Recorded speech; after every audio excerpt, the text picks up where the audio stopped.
हजरत कासिम रजी अल्लाह तआला अन्हु करबला दे विच यजीदियां दा मुकाबला करन लई जदों तशरीफ लैके गए, 14 साल का जवान है, यजीदियां दे जदों उन्हां दे विच गए ने सफा दे विच खलबली मच गई।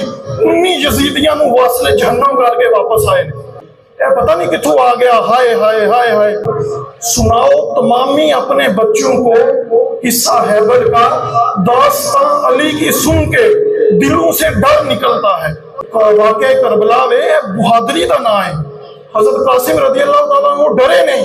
3 दिन की भूख प्यास में 19 यजीदियां को कतल करके आए ने ते आके की कहंदे ने, कहंदे ने ए चाचा, अगर मेरे हलक दे विचों चंद कतरे पानी दे गुजर जान ते मैं सारे यजीदी जिहड़े के बुज़दिल यजीदी ने, मैं सारियां नूं कतल करके तुहाडे कदमां दे विच रख दियां। जदों हज़रत इमाम कासिम रज़ी अल्लाह तआला अन्हु दोबारा मैदान जंग दे विच गए, यजीदियां ने